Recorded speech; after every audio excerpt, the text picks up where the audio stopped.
primer libro de Samuel, capítulo 17, versículo 32 en adelante. Y ciñó David su espada sobre sus vestidos y probó a andar porque nunca había hecho la prueba. Y dijo David a Saúl: yo no puedo andar con esto, porque yo nunca lo practiqué. Y David echó de sí aquellas cosas, y tomó su cayado en su mano, y escogió 5 piedras lisas del arroyo, y las puso en el saco pastoril, en el zurrón que traía, y tomó su honda en su mano, y se fue hacia el filisteo. Oremos. Te damos gracias, Señor, por la meditación de tu palabra. Nos ponemos en tus manos y te pedimos en el nombre de Jesús que seas tú ministrando tu palabra en nuestras vidas a través de tu Espíritu Santo, Señor. Abre nuestros corazones, abre nuestro entendimiento y permite que no haya nada que se interponga para que podamos comprender tu palabra en este día y ponerla por obra. Bendícenos, Señor, te lo pedimos en el nombre de Jesús. Amén. El domingo antepasado vimos un poco de esta historia, ¿verdad? Y creo que sacamos muchas cosas de las que podíamos aprender. Y en esta mañana quisiera que nos enfoquemos en 2 caracteres que son totalmente opuestos. Sin embargo, a pesar de que son opuestos, tienen cosas muy similares. Veamos lo que le dijo David. Recuerden que en este momento en que David está enfrentándose a Goliat, era un jovencito y contaba únicamente con 15 años. Y miren el antagonismo que vamos a analizar ahora mismo. Las palabras de David eran: no desmaye el corazón de ninguno a causa de él. ¿Ustedes se imaginan a un jovencito de 15 años que él venía con sus ropas de pastor, sus sandalias de pastor, su zurrón, ¿verdad? Su morralito, como le decimos, su bolso, y viene a decirles, a darles ánimo al escuadrón del ejército de Israel? Y vemos que Saúl, al igual que todo el ejército, estaban acorralados en una de las montañas. Mientras que este gigante venía, dice que por 40 días estuvo viniendo a provocar a los ejércitos de Israel y no había uno solo que se enfrentara a ese gigante. Miren el antagonismo de las palabras de Saúl. Dice Saúl: tú no podrás ir contra aquel filisteo para pelear con él, porque tú eres un muchacho y él un hombre de guerra. Qué cosa más interesante, ¿verdad? Un hombre que fue embestido, fue ungido como el rey de Israel. Un hombre que incluso en el capítulo 12 de Primero de Samuel nos dice que él juntó un gran ejército para ir a pelear contra otro ejército enemigo y los venció. Y ahora no es capaz de hacerle frente ni él ni ninguno de todos los hombres que estaban en su ejército. Aquí el Señor nos enseña lo que Saúl estaba mirando. Saúl estaba mirando el tamaño del gigante, cómo vestía, estaba oyendo las palabras del gigante. Normalmente nosotros en la vida real somos iguales. Cuando tenemos una prueba, siempre estamos poniendo nuestros ojos en las dificultades, en las adversidades. ¿No es verdad? Seamos realistas. Cuando tú tienes un problema económico, estás pensando si voy a llegar a final de mes. Si tienes un problema físico, estás pensando qué te va a decir el médico. Cualquier problema que tengamos, normalmente estamos poniendo nuestros ojos en el problema y no en la solución o quien nos puede dar la solución de ese problema, ¿verdad? La estrategia que el enemigo utilizó en aquel entonces con Saúl y todo el escuadrón de Israel es la misma estrategia que sigue usando hasta el día de hoy. No ha variado, gloria a Dios, porque incluso el apóstol dice: no ignoremos sus maquinaciones. Y nosotros deberíamos de saber ya que el enemigo, que el Señor lo reprenda, no tiene más alternativas, es repetitiva su forma de tentarnos. Miren cómo lo hace, atrae nuestra mirada hacia él. ¿Cómo es que hizo caer a Eva en el huerto del Edén? ¿Se acuerdan? Primero empezó a decirle con que Dios les dijo. Para empezar, tergiversó las escrituras, porque eso no es lo que les había dicho Dios. Pero aquí ya vemos que el enemigo usa las escrituras, pero las cambia, las tergiversa, y viene con Eva y le dice: con que Dios les dijo que no pueden comer de ningún fruto de los árboles. Y ahí ya pisó en la bola, ¿verdad? Empezó a decir no, y empezó a charlar con él y a conversar. No nos dijo eso. Y cuando habló con la serpiente, con el enemigo, entonces Eva puso sus ojos en el fruto. Y dice que se dio cuenta que era un fruto codiciable. ¿Se dan cuenta que las estrategias del enemigo siempre son las mismas? Aquí vemos, Saúl y el ejército no estaban con sus ojos puestos en Dios, estaban con sus ojos puestos en el problema, en el gigante que estaba provocándoles, que su estrategia sigue siendo la misma. Controla nuestros pensamientos. ¿Han pasado por esas situaciones? Yo sí. Cuando tú tienes un problema y no miras al Señor y no lo pones en las manos del Señor, quieras o no, de una u otra forma, ese problema se enseñorea de tu mente, te controla y también te paraliza, porque te empieza a sembrar en tu corazón incredulidad, falta de fe, y empiezas a ver que tu problema es mayor que el que te puede dar la solución para ese problema. Y aquí me hace recordar las palabras del apóstol Pablo. En 2 Corintios 11:3 nos dice: temo que como la serpiente con su astucia, así como engañó a Eva, a vuestros sentidos también les haya extraviado, los haya seducido. ¿Se dan cuenta qué importantes son nuestros sentidos? A veces pensamos que los ojos están ahí de adorno, ¿verdad?, para mirar. No, tienen muchas funciones. Nuestros ojos, nuestros oídos tienen una conexión con nuestra mente, con nuestra alma, con nuestro espíritu. Por eso la palabra de Dios nos dice: poned vuestros ojos en las cosas de arriba, no en las de la tierra. Porque cuando tú miras lo terrenal, eres presa fácil de caer en la trampa del enemigo. No miremos esta historia, que es una historia verídica, no la miremos como un cuento para niños. Esta historia de David y Goliat es verídica, está registrado en la historia, pero miren, hay una cosa muy interesante que yo les he venido advirtiendo, que sin afán de querer meter aquí sensacionalismo y amarillismo de todas estas cosas de conspiraciones que se están viendo en las redes sociales, se están dando cosas muy verídicas. Leí un artículo en el que decía una de las estrategias del enemigo, que es anular o tergiversar, como lo hace el enemigo siempre, algunas verdades de la Biblia. Pero curiosamente en esta semana me encontré con otro artículo que estaban hablando en contra de la veracidad de la pelea de David y Goliat. Es más, imagínense qué tan tergiversado están haciendo las cosas para desarraigar la fe del pueblo de Dios en la palabra de Dios, que ahora dicen que David tenía ventaja sobre Goliat, porque médicamente hablando, un síndrome de gigantismo les provoca ceguera. Eso es ahora, pero nosotros estamos hablando de unos gigantes que bíblicamente hablando tienen otra connotación. No es una mutación de gigantismo, ¿me están entendiendo lo que les quiero decir? Pero si tú no estás bien arraigado en la palabra de Dios y oyes estas cosas, ¿qué va a pasar? Tu fe va a tambalear. Por eso es que es nuestra insistencia en que tenemos que estar bien afianzados en la palabra de Dios, porque nosotros no estamos exentos de que 2 Corintios 11:3 se cumpla. Miren, Pablo le está diciendo a una iglesia, no se lo está diciendo a inconversos, a una iglesia le está diciendo: me temo que como la serpiente con su astucia, así como engañó a Eva, y tú y yo no estamos exentos. Tú también y yo podemos ser engañados por las astucias del enemigo si no estamos firmes en la palabra de Dios. Por eso tenemos que estarla leyendo, no por religiosidad, sino porque tenemos la constancia, la advertencia de que Satanás tiene astucia y busca a quien devorar. Miren todo lo que estaba mirando Saúl, la estatura del gigante. Ver a un jugador de baloncesto te impresiona. Y los jugadores de baloncesto no llegan a la estatura que tenía Goliat, ni siquiera tenían toda la vestimenta. Imagínense ver a un hombre que tuviese ese peso tan enorme como el de Goliat. Ustedes se lo imaginan, no solo la estatura, sino ya el cuerpo que tenía, y aparte toda la indumentaria que llevaba, ese casco de bronce, esa vestimenta que tenía para protegerse, que pesaba más de 50 kilos, y lo que llevaba todavía en las piernas, todo lo que estaba mirando Saúl. Pero David no estaba con sus ojos ahí. Saúl le dice a David: tú no puedes ir, tú eres un muchachito, este es un hombre de guerra desde muy joven. Y cuando David insiste: yo puedo ir, Saúl lo vistió con su coraza. ¿Ustedes se imaginan a David vistiéndose la coraza?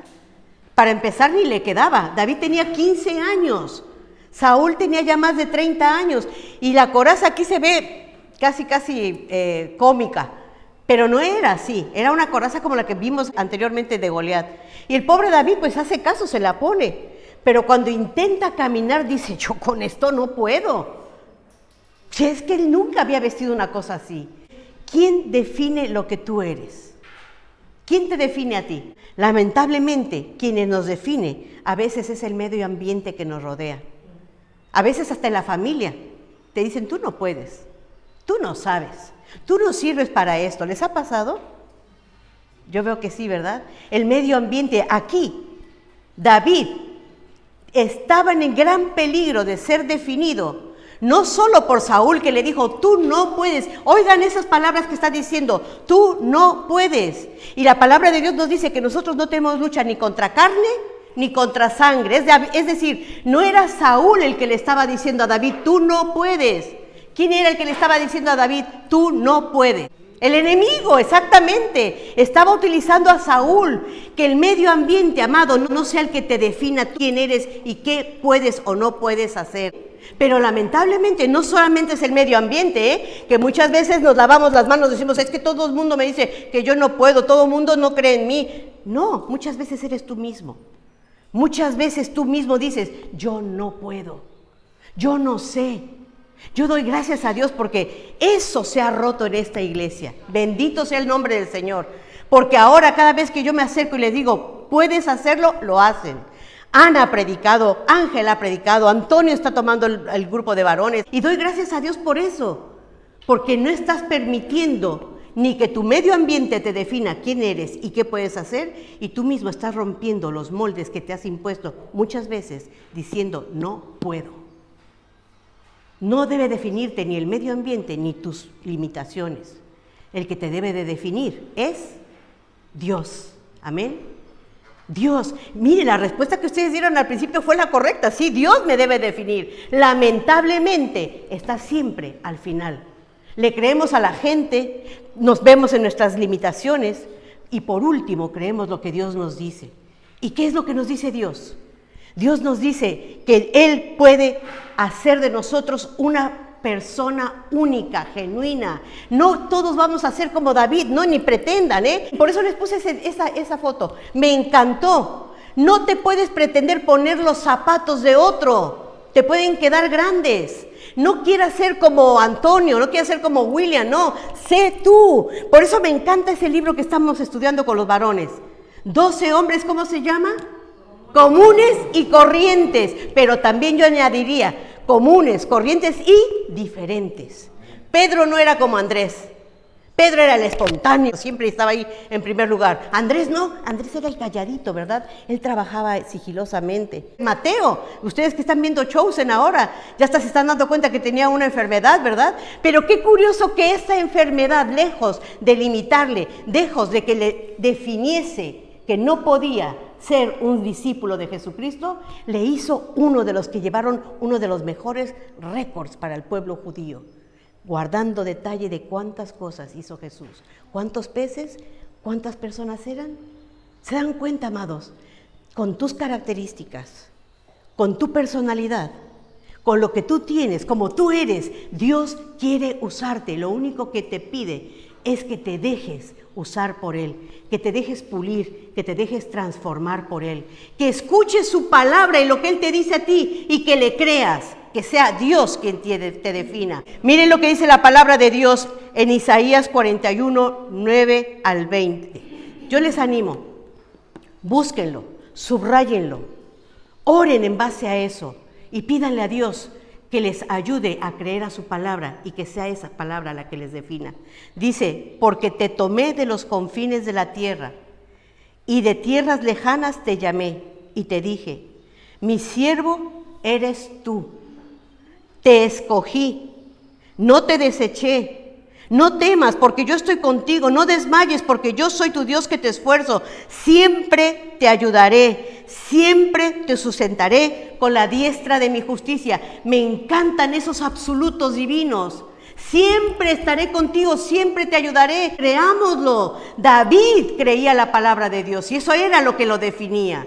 ¿Lo crees tú? El Señor te está diciendo que tú eres su siervo. David, tú eres siervo del Señor con todas tus características, con tu temperamento. Dios solamente quiere pulirlo para que des lo mejor de tu vida.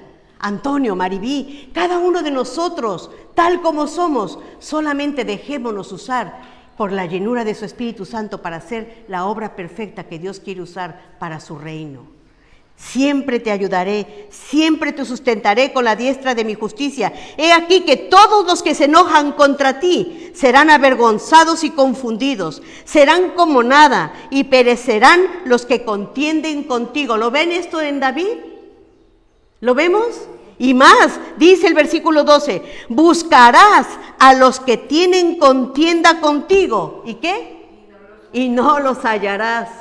Te pueden rodear miles, pero los vas a buscar al final y no los vas a encontrar. Dice, serán como nada y como cosa que no es aquellos que te hacen la guerra. Créanlo. Te estás sintiendo amedrentado, amenazado. Cree que el Señor está contigo, Él te va a librar y Él te va a dar la victoria en medio de la situación que tú estás atravesando. Porque yo, ojo, porque yo, Jehová, soy tu Dios, quien te sostiene de la mano derecha y te dice, no temas, yo te ayudo. Gloria a Dios. Dejemos que la palabra de Dios sea la que nos defina y no las circunstancias que nos rodean. Dios nos quiere usar con aquellas circunstancias de la vida que hemos atravesado. No es casualidad que Dios escogiese a David. Era el menor de 8 hermanos y el menor era el que estaba cuidando a todas las ovejas. Qué paradójico, ¿no? Yo pondría al mayor, se supone que es más fuerte, que puede defender más a los animales, que se puede autodefender también, pero no, era el menor el que estaba allí. Y allí, en ese desierto, en esas dificultades que David experimentaba, Dios estaba trabajando el carácter de aquel que iba a ser el rey de Israel. Así también tus situaciones, la vida por la que tú has pasado, no pasa desapercibida ante los ojos de Dios. Dice la palabra de Dios que para el Señor 1000 años son como un día. ¿Y un día? Como 1000 años. Para ti tú puedes decir, ya pasaron 65 años de mi vida y ya se le olvidó a Dios. A Dios no se le olvida ni un solo segundo, ninguna sola experiencia de tu vida. Cada cosa que tú has vivido, todo lo que tú has atravesado, tiene un propósito en las manos de Dios. Trae tu vida, dile, aquí está, Señor. Tal como soy, aquí te la entrego. Y haz que todo lo que yo he vivido, todo por lo que yo he pasado, esa escuela de la vida, como le decimos, pueda traerte honra y gloria. No es casualidad que lo llevase a cuidar ovejas. No es casualidad que David tuviese tiempos de intimidad allí a solas con Dios. David, es verdad, era un hábil músico, un hábil poeta, un hábil compositor, pero toda su música era dedicada a Dios y toda su música se basaba en las experiencias que había vivido al lado de Dios. Toda su música glorificaba el poder de Dios, la presencia de Dios, la gracia de Dios. Allí David estaba haciendo su máster, espiritualmente hablando. Y sus herramientas de trabajo, muy poco comunes para muchos, ¿verdad? Pero eran las necesarias para ese momento y para el que Dios iba a ponerle después. Amados, no menospreciemos las cosas por las que Dios nos lleva. Todo lo que has vivido en tu vida, todo, desde el momento cero que tú puedas recordar, todo tiene una razón de ser en el plan perfecto de Dios. Amén. Todo, amado, las experiencias duras, sí. Las experiencias tristes también, las experiencias vergonzosas también te forman para el carácter que Dios quiere utilizar en lo que quiere hacer dentro de su reino. Miren, Pedro era un pescador. Mateo, un cobrador de impuestos. Y si vemos, incluso en bibliología lo vemos también, el pastor Sanabria nos dejó escrito, ¿cuántos autores hubo? ¿Cuántos escritores utilizó el Señor para escribir la Biblia? ¿Todos ellos eran iguales? Todos ellos eran escritores, algunos eran pastores como David, otros eran reyes, otros eran cobradores de impuestos, etcétera. ¿Se dan cuenta cómo Dios quiere utilizar a cada uno de nosotros dentro de su reino? Así que no minimicemos, no menospreciemos todas las herramientas que Dios ha puesto en nuestras manos para servirle. Amén. Aunque sea un detalle como el de cocinar, tú puedes pensar, yo no sé hacer nada, solo sé cocinar. Pues hasta eso lo puede usar Dios para su reino. Solo es decirle, Señor, heme aquí, ¿qué quieres que haga? El Señor quiere utilizar esas cosas y también nos da un plus, nos da su Espíritu Santo. Él es el que nos da los dones. Dice la palabra de Dios en 1 Corintios 12:11 que es un mismo y el único Espíritu el que obra en todos, en todos. Aquí nadie se excluye. Todos tenemos un don del Espíritu Santo o más. Y esos dones son para usarlos en su iglesia. Amén. No son para que digas, ay, qué bueno, el Señor me dio discernimiento de espíritu. Y andas por ahí discerniendo espíritus que no convienen ni ayudan para nada. Es para edificación de su iglesia. Ay, el Señor me dio el don de la administración. ¿Para qué? Para administrar mi casa. No, también tu casa, ese es el plus, pero es para la casa del Señor. Todos nuestros dones son para ponernos al servicio del Señor. Amén. No menospreciemos nada. Incluso Pablo le dice también a Timoteo, en 1 Timoteo 4, el 14 al 16, no descuides, ojo, no descuides el don que hay en ti y que te fue dado por medio de la imposición de manos. Y en el versículo 15 le dice, ocúpate de estas cosas, permanece en ellas, para que tu aprovechamiento sea notorio a todos. Esas mismas palabras que le dice Pablo a Timoteo, Dios nos las está diciendo hoy a todos nosotros. No descuides el don que Dios te ha dado. Pueden ser simples piedras a tu vista, pero en las manos de Dios son un instrumento poderoso para la destrucción de fortalezas. El pequeño pastor, cuando vio que no pudo andar con esa armadura que le estorbaba, que le pesaba, solo tomó su báculo y su morralito, su zurrón. Esa era la indumentaria que necesitaba el pastor. El zurrón de un pastor era una bolsa grande hecha de cuero o de piel y que era fundamental para los pastores para pasar largas horas o muchos días cuidando el ganado. Y eso es algo imprescindible en la vida de David. Él no podía salir sin su báculo y sin su morralito, su zurrón, su bolso, como le quieran llamar. Y ahí llevaba lo que más necesitaba, ¿verdad? Cuando él se va a enfrentar con el gigante, obviamente iba con la bolsita, no se la quitaba. Yo creo que nada más cogió el báculo y se fue a enfrentarse a Goliat. Pero ¿qué llevaba en la bolsa? ¿Qué puso en su zurrón? 5 piedras. 1 Samuel 17:40. Tomó su cayado David en su mano y escogió 5 piedras lisas del arroyo y las puso en su saco pastoril, el zurrón o la bolsa que traía. Y tomó su honda en su mano y se fue hacia el filisteo. ¿Se han preguntado alguna vez por qué tomó 5 piedras? Habrá dicho, si me falla una, pues llevo una de repuesto, ¿no? Algunos dicen que porque representa a la Torá, es decir, al Pentateuco. Y es una buena ilustración pensar que si esas 5 piedras las llevaba como representación de la Torá, es porque en esa se basaba. Ahí estaba el secreto, ¿verdad? Dios era su fuerza, Dios era el que le sostenía.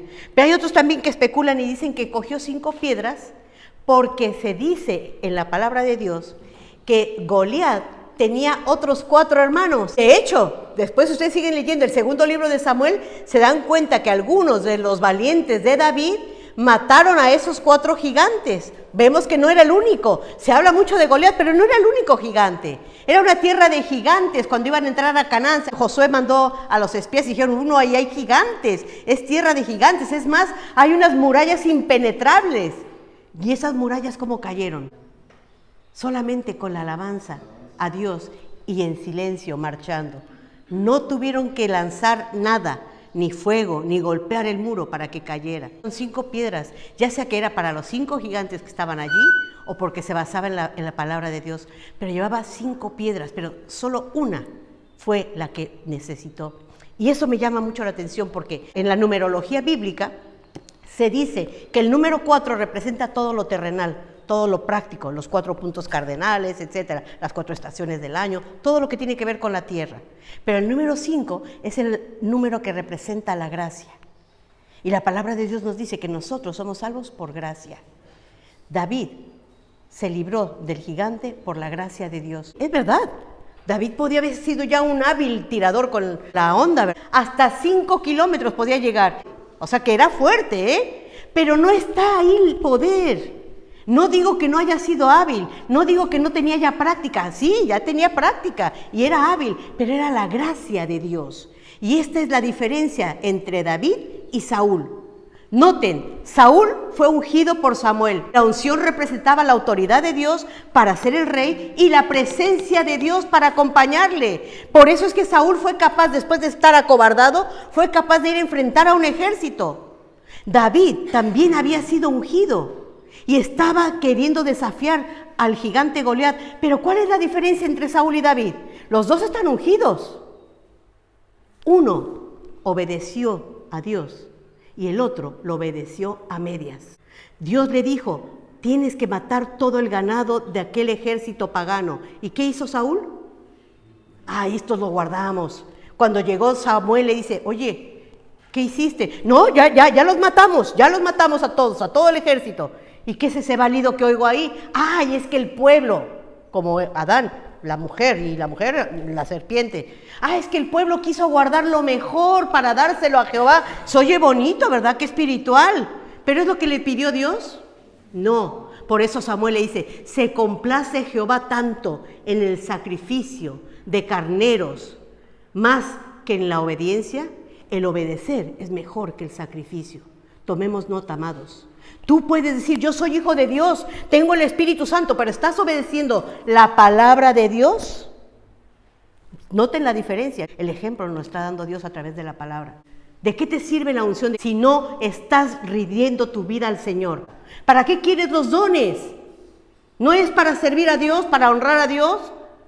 Para eso debe ser la llenura del Espíritu Santo. Noten la diferencia. Saúl fue ungido por Dios, pero él decidió que el Señor lo desechase como rey y por eso buscó a David. Podemos tener la unción, pero podemos estar mal empleándola. Esas 5 piedrecitas para mí me recuerda a lo que tanto nos machacaba el pastor Sanabria, ¿se acuerdan? Nuestros deberes espirituales. Y solamente son unos cuantos, Pero entre esos cuantos he escogido los que creo que son como la columna vertebral de todo cristiano. Amado, tú no puedes decirte que tienes la unción, que tienes el Espíritu Santo, que conoces a Cristo y estás fallando en lo mínimo, que es conocer su palabra. Acuérdense, nos dice, en este libro meditarás de día y de noche. Y yo creo que ahí fallamos. Ahí creo que fallamos, amados. Y tenemos que venir a cuentas con Dios. Meditar es estudiar en profundidad, no solamente darle un repasón y ya decir, ya cumplí, Señor. Si no es por religiosidad, es porque es nuestra protección, nuestra salvaguarda. Acuérdense que el enemigo siempre está sigilosamente y con astucia queriendo desviarnos del camino. Y si tú no estás firme en la palabra de Dios, lo va a lograr. No somos la excepción. Miren a Saúl. Saúl era del pueblo de Israel, estaba ungido y se fue contra la palabra de Dios. La diferencia entre Saúl y David es que David sí obedeció y temió y confió y dependió en Dios y solo en Dios. ¿Cuál ejemplo queremos seguir? Dios quiera que sigamos el ejemplo de David, que no descuidemos la oración. La oración, acuérdense que no nada más es para venir a pedir, es para adorar, es para poder confiar en el Señor, es para también decirle cómo nos sentimos. Alabanza, yo peleo mucho y sufro mucho cuando veo que no queremos abrir nuestros labios, pero ¿saben por qué? No porque yo quiero que todos canten fuerte, no, porque sé que el enemigo les está privando de una de las armas que son grandes que Dios te ha puesto en tu vida. La alabanza es un arma espiritual, ya lo vimos el domingo anterior. Cuando David tocaba el arpa para Saúl, ese espíritu malo que le perturbaba se alejaba. ¿Hay o no hay un secreto en la alabanza a Dios? Cuando tú no puedes abrir tus labios, cuando tú no quieres levantar tus manos, cuando tú no quieres aplaudir, cuando tú no quieres cantar, el enemigo te tiene en las manos. Y tienes que romper con eso. Cuando tú vienes a la oración y no eres capaz de levantar tu voz para hablar, para orar, para clamar a Dios, es porque el enemigo te tiene en sus redes y tienes tú que romper contra eso, amén.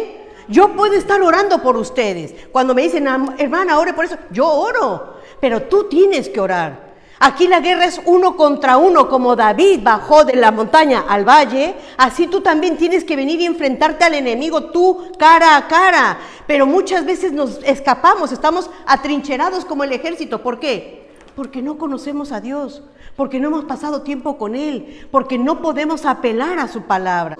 Tengamos cuidado que el enemigo con su astucia no nos haya extraviado, seduciendo nuestros sentidos.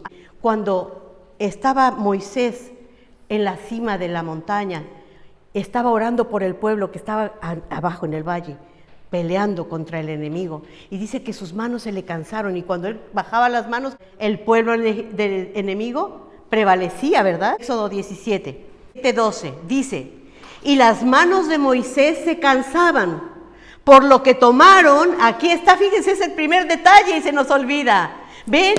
No podemos decir, ya lo sé. Tú puedes decir, ya Génesis lo he leído muchas veces, Éxodo también. Vuélvelo a leer, la palabra de Dios es viva y eficaz y es más penetrante. Y hoy te enseña, mañana también, y te puede enseñar más de lo que aprendiste ayer. Miren, dice que las manos de Moisés se cansaban, por lo que tomaron una piedra y la pusieron debajo de él y se sentó sobre ella. ¿Se dan cuenta cuántas veces se menciona una piedra, una roca, piedras en la palabra de Dios? Tomen nota, esas cosas nos están diciendo. SOS, fíjense, aquí hay algo importante. Esa roca es Dios. ¿En quién está afianzada tu vida? Acuérdense de esa palabra que el Señor Jesucristo también nos dio. Si tú escuchas mis palabras y las pones por obra, te compararé a este hombre que fue sabio, entendido, construyó su casa, ¿dónde? Sobre la roca. ¿Quién es esa roca? Cristo. Cristo es la roca firme. Cristo es tu roca, debe ser nuestra roca en la que nos afiancemos. David dio testimonio, Dios me libró del oso, del león, y me librará de este filisteo, porque estaba confiado en Dios, no en su habilidad, no en su fuerza. Tú también debes hacer lo mismo, confiar en Cristo. Y el apóstol Pedro en el libro de los Hechos también nos dice en Hechos 4, 11, 12, este Jesús es la piedra, ojo, la piedra reprobada por vosotros, los edificadores, la cual ha venido a ser cabeza del ángulo, y en ningún otro hay salvación, porque no hay nombre bajo el cielo dado a los hombres en quien podamos ser salvos. Gloria a Dios, ¿se dan cuenta?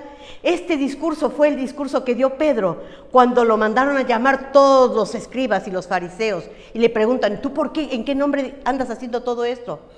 ¿Y qué les dice? En el nombre de Jesús, que es la roca que vosotros habéis desechado y es la piedra principal. Amados, tengamos cuidado de no estar haciendo muchas cosas y apoyándonos en muchas cosas, menos en la roca. Cristo es nuestra roca firme. Cristo debe ser nuestra esperanza.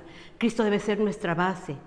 En Cristo debe estar depositada nuestra fe. Como dice ahí en Hechos, en ningún otro hay salvación. Amén. No hay otro nombre debajo del cielo en que podamos ser salvos. David fue un testimonio de eso. Y tú y yo todavía seguimos escribiendo el libro de los Hechos. Amén. No se ha terminado ahí la historia. Hechos 28 se quedó allí, pero ahora tú eres parte de Hechos 29. Ahora tú tienes la oportunidad de testificar el Dios en quien tú has creído. Mira el tamaño de tu Dios y no mires el tamaño de tus problemas. Amén. Vamos a ponernos en pie y que el Señor nos ayude a confiar no en nuestras habilidades, sino en Jesucristo, que es el único que es capaz de salvarnos. Todo lo que tú has vivido, todo lo que tú has atravesado, dile al Señor, heme aquí, Señor, que mi vida sea una ofrenda para ti. Me rindo a ti, que tú hagas en mi vida y a través de mi vida lo que para mis ojos es imposible. No te dejes definir por los demás, no te dejes definir por los que te rodean. No te autodefinas tú en tus capacidades ni en tus limitaciones. Que sea Dios quien te defina. Y Él te dice a través del apóstol Pablo, todo lo puedo en Cristo que me fortalece. Amén. Repitamos juntos Filipenses 4:13. Todo lo puedo en Cristo que me fortalece. Ojo, en Cristo, en la roca. Amén. Bendito seas, Señor, te damos gracias. Gracias, Señor, porque tú eres nuestra roca firme. Gracias, Señor, porque tú nos miras con ojos de amor y de gracia. Bendito seas por la llenura de tu Espíritu Santo, por la presencia de ese don que tú nos has dado, Señor, que nos capacita para hacer grandes proezas en tu nombre, para darte a ti la gloria, la honra. Gracias, Señor, porque tú sigues escribiendo el libro de los hechos a través de nosotros. Gracias porque tú nos has hecho especiales y únicos a cada uno de nosotros. Gracias porque tú quieres usarnos, Señor. Gracias porque tú has prometido estar con nosotros todos los días hasta el fin del mundo. Gracias porque tú nos sostienes con tu mano derecha, Señor. Te bendecimos, Padre, te damos gracias. Gracias, Señor, y ayúdanos a ser un instrumento de justicia en tus manos, un instrumento que te glorifique y que te dé honra y gloria en todos los días de nuestra vida. Te lo pedimos en el nombre de Jesús. Amén.